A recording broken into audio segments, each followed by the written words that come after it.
it's very difficult when we gauge deaths from flu because it depends entirely how you assess it, whether the flu was actually the cause or whether the flu was just the trigger on top of serious underlying diseases. So many people who die from flu are already very seriously ill, and the flu is just the straw that breaks the camel's back. And it's very disappointing that we don't seem to be able to have the sort of debate, the discussion that we're having now here, Eve, out in the public. You go to your GP and they're told you just must have the vaccine. I can't believe that they would say that they did not know that there were neurological illnesses associated with influenza vaccination. That simply is not true. We did know that. I'm mad with my government because they knew the facts, but they didn't release those facts because if they had released them, the people wouldn't have taken. And they can come out tomorrow and tell me there's going to be an epidemic and they can drop off like flies next to me. I will not take another shot that my government tells me to take.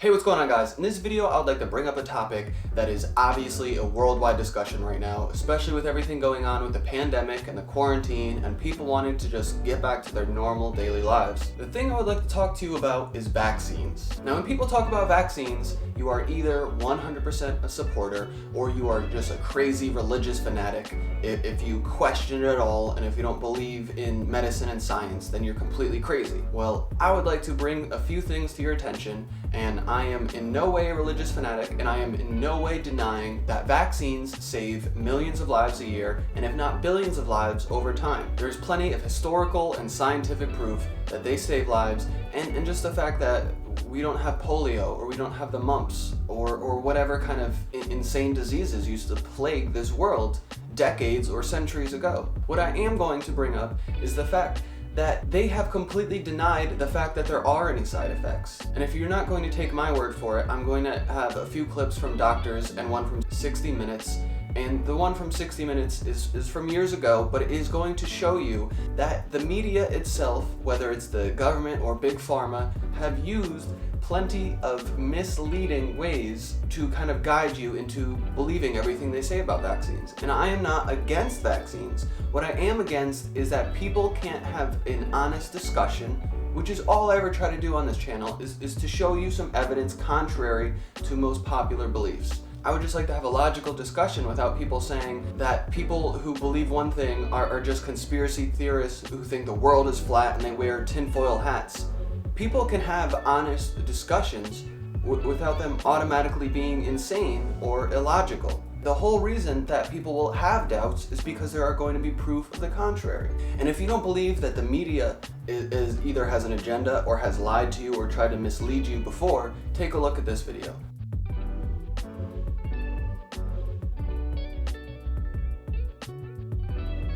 The flu season is upon us. Which type will we worry about this year? And what kind of shots will we be told to take? Remember the swine flu scare of 1976? That was the year the U.S. government told us all that swine flu could turn out to be a killer that could spread across the nation. And Washington decided that every man, woman, and child in the nation should get a shot to prevent a nationwide outbreak, a pandemic. Well, 46 million of us obediently took the shot. And now 4,000 Americans are claiming damages from Uncle Sam amounting to $3.5 billion because of what happened when they took that shot. By far the greatest number of the claims, 2/3 of them, are for neurological damage or even death, allegedly triggered by the flu shot. We pick up the story back in 1976 when the threat posed by the swine flu virus seemed very real indeed. This virus was the cause of a pandemic in 1918 and 1919 that resulted in over 500,000 deaths in the United States, as well as 20 million deaths around the world. See how easy it is to... Thus, the U.S. government's publicity machine was cranked into action to urge all America to protect itself against the swine flu menace. Influenza is serious business. During major flu epidemics, millions of people are sick and thousands die. Well, this year you can get protection. The vaccines are safe, easy to take, and they can protect you against flu. So roll up your sleeve. Protect yourself. One of those who did roll up her sleeve was Judy Roberts. She was perfectly healthy, an active woman, when in November of 1976, she took her shot. 2 weeks later, she says, she began to feel a numbness starting up her legs. I joked about it at that time. I said, I'll be numb to the knees by Friday if this keeps up. By the following week, I was totally paralyzed. So completely paralyzed, in fact, that they had to operate on her to enable her to breathe. And for 6 months, Judy Roberts was a quadriplegic. The diagnosis? A neurological disorder called Guillain-Barré syndrome, GBS for short. These neurological diseases are little understood. They affect people in different ways. As you can see in these home movies taken by a friend, Judy Roberts' paralysis confined her mostly to a wheelchair for over a year. But this disease can even kill. Indeed, there are 300 claims now pending from the families of GBS victims who died, allegedly as a result of the swine flu shot. In other GBS victims, the crippling effects diminish and all but disappear. But for Judy Roberts, progress back to good health has been painful and partial. Now, I noticed that your smile, Judy, is a little bit constricted. Yes, it is. Is it different from what it used to be? Very different.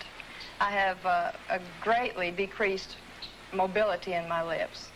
And I can't drink through a straw on the right-hand side. I can't blow out birthday candles. I don't whistle anymore, for which my husband is grateful. It may be a little difficult for you to answer this question, but have you recovered as much as you are going to recover? Yes, this is it. So you will now have a legacy of braces on your legs for the rest of your life? Yes, the weakness in my hands will stay, and the leg braces will stay. So Judy Roberts and her husband have filed a claim against the U.S. government. They're asking $12 million, though they don't expect to get nearly that much. Judy, why did you take the flu shot? I'd never taken any other flu shots, but I felt like this was going to be a major epidemic. And the only way to prevent a major epidemic of a really deadly variety of flu was for everybody to be immunized. Dr. David Senser, then head of the CDC, the Center for Disease Control in Atlanta, is now in private industry. He devised the swine flu program, and he pushed it. You began to give flu shots to the American people in October of '76. October 1st. By that time, how many cases of swine flu around the world had been reported? There had been several reported, but none confirmed. There had been cases in Australia that were reported by the press, by the news media. There were cases in... None confirmed. Did you ever uncover any other outbreaks of swine flu anywhere in the world? No. Now, nearly everyone was to receive the shot in a public health facility where a doctor might not be present. Therefore, it was up to the CDC to come up with some kind of official consent form, giving the public all the information it needed about the swine flu shot. This form stated that the swine flu vaccine had been tested. What it didn't say was that after those tests were completed, the scientists developed another vaccine. And that was the one given to most of the 46 million who took the shot. That vaccine was called X53A. Was X53A ever field tested? I can't say. I would have to... It wasn't. I don't know. Well, I would think that you're in charge of the program. I would have to check the records. I haven't looked at this in some time. The information form, the consent form, was also supposed to warn people about any risks of serious complications following the shot. But did it? No, I had never heard of any reactions other than a sore arm, fever, this sort of thing. Judy Roberts' husband, Gene, also took the shot. Yes, I looked at that document. I signed it. Nothing on there said I was going to have a heart attack or I get Guillain-Barré, which I never heard of. What if people from the government, from the Center for Disease Control, what if they had indeed known about it? What would be your feeling? They should have told us. And the scarier thing about it is that the doctor had even admitted that he told the people promoting the vaccine that there were possible side effects and there were possible dangers of taking this vaccine.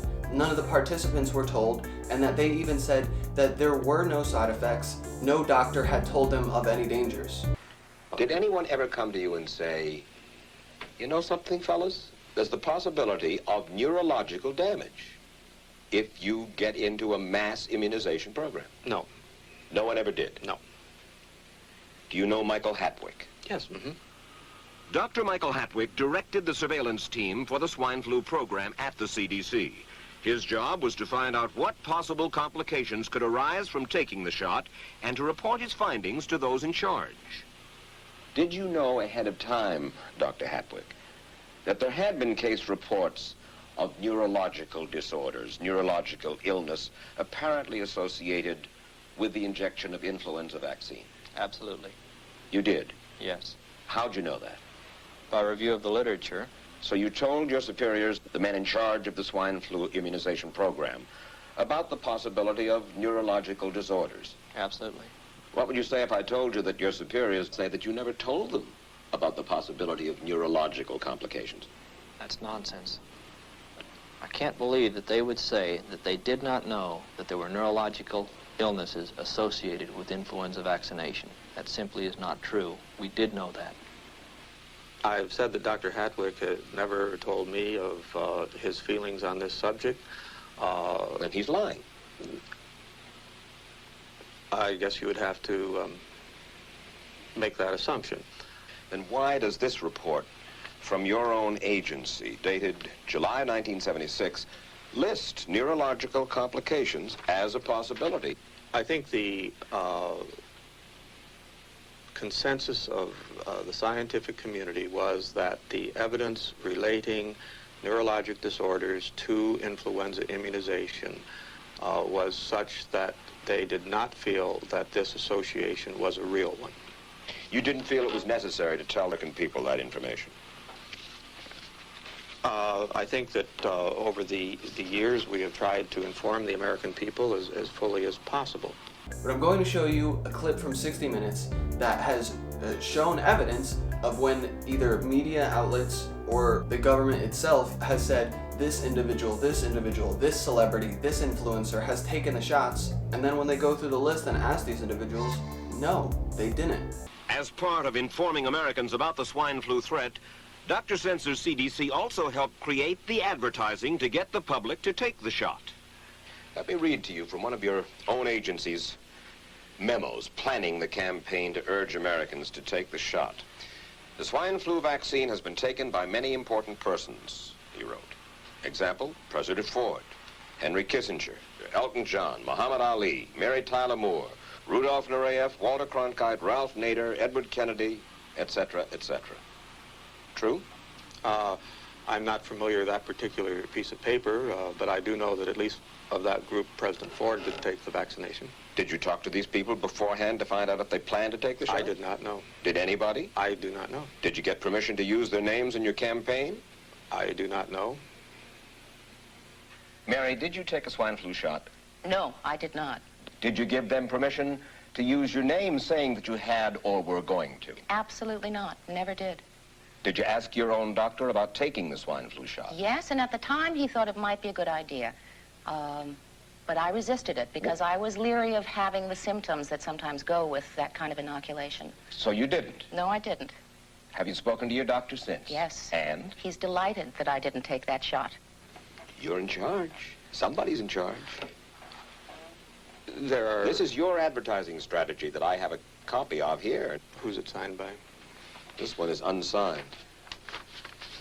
But you'll acknowledge that it was your baby, so to speak. It could have been from the Department of Health, Education, and Welfare. It could be from CDC. I don't know. I think the government knows it's wrong. If it drags out long enough, that people will just give up. Let it go. I am a little more adamant in my thoughts than my wife is, because I told Judy to take the shot. She wasn't going to take it, and she never had shots, and I'm mad with my government because they knew the facts, but they didn't release those facts because if they had released them, the people wouldn't have taken it. And they can come out tomorrow and tell me there's going to be an epidemic, and they can drop off like flies next to me. I will not take another shot that my government tells me to take.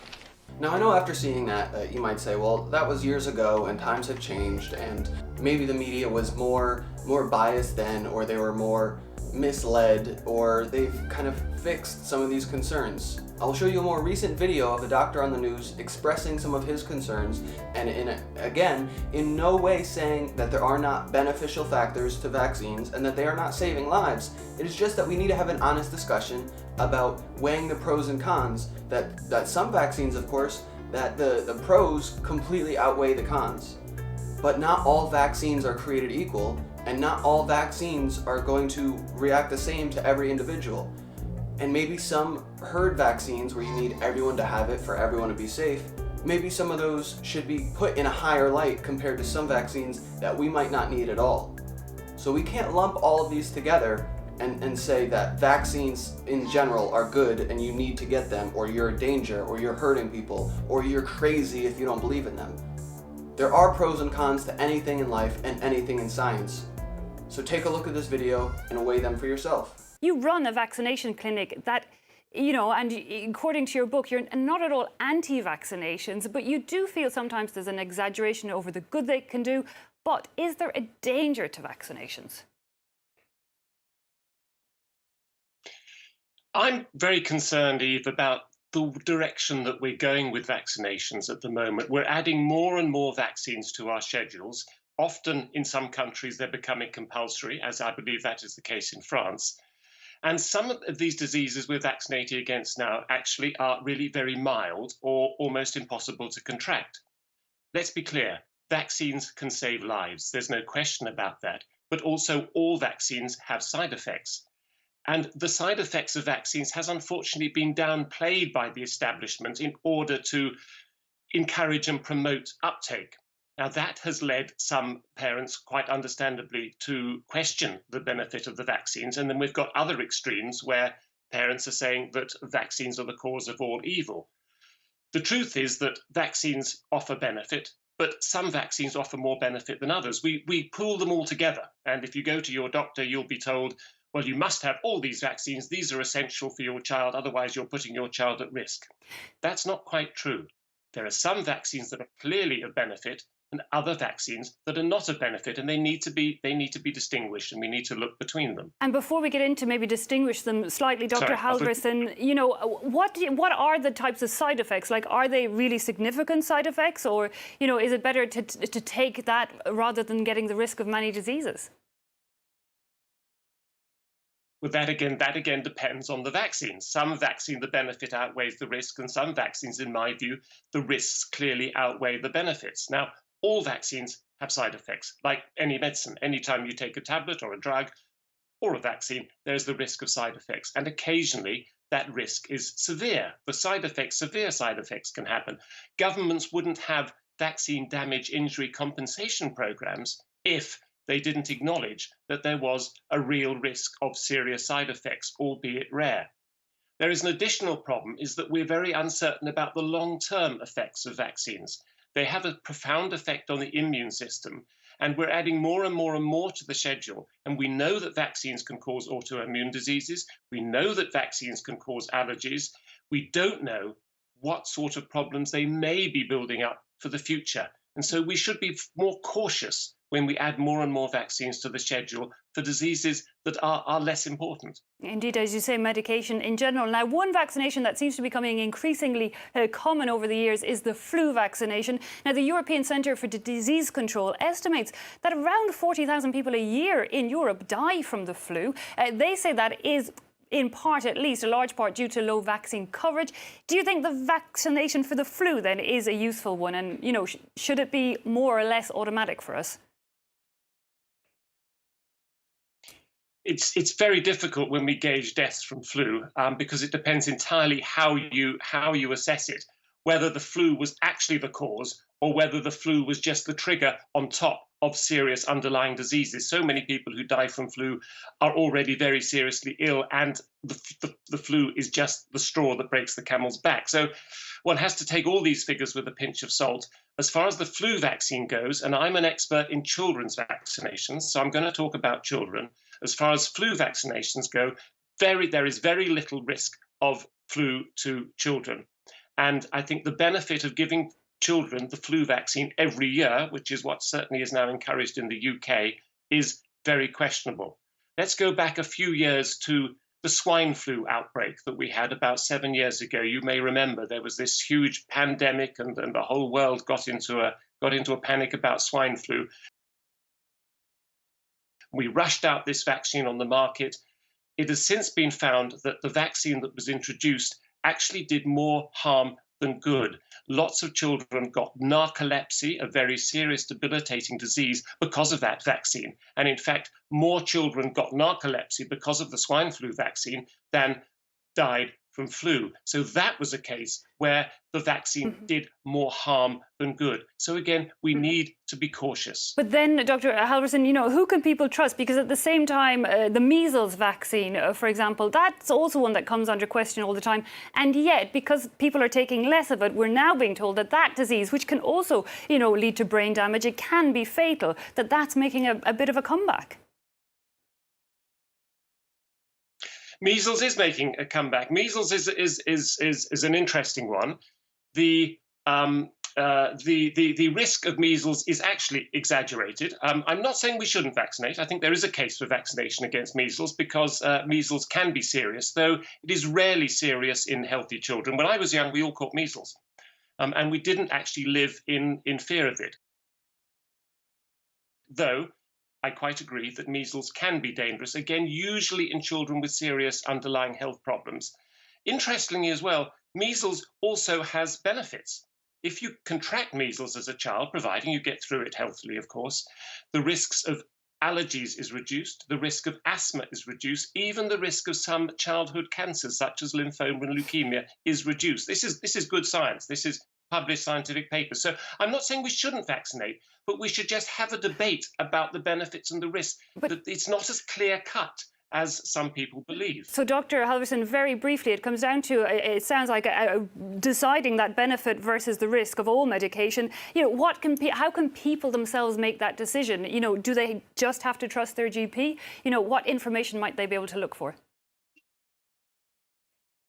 I think it's a big problem, and it's very disappointing that we don't seem to be able to have the sort of debate, the discussion that we're having now here, Eve, out in the public. You go to your GP and they're told you just must have the vaccine. The very purpose of my clinic, which I'm not trying to promote, but the purpose of it is to offer parents the opportunity to have that rational discussion, to choose which vaccines to give, to maybe miss out a couple that are less important, and maybe to give others in a slightly more spaced out way, to give them the opportunity to do that. It is difficult.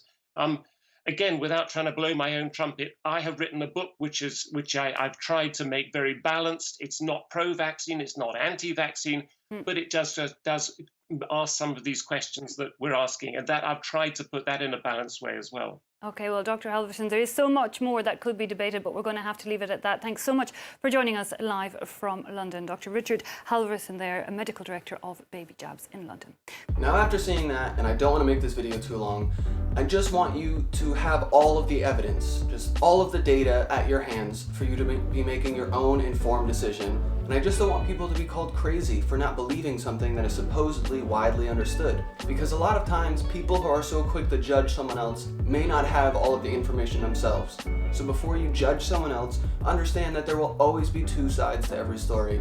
And remember, if you get any value from anything I do, please leave a like. You do not know how tiny channels like mine will either appreciate it and how much it helps.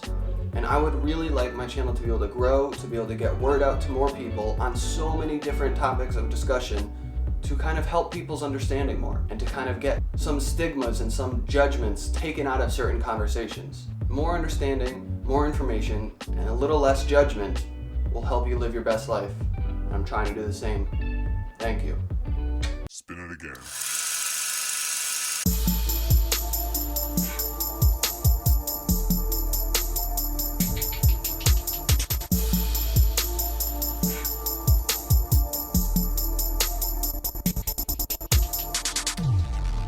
See you next time.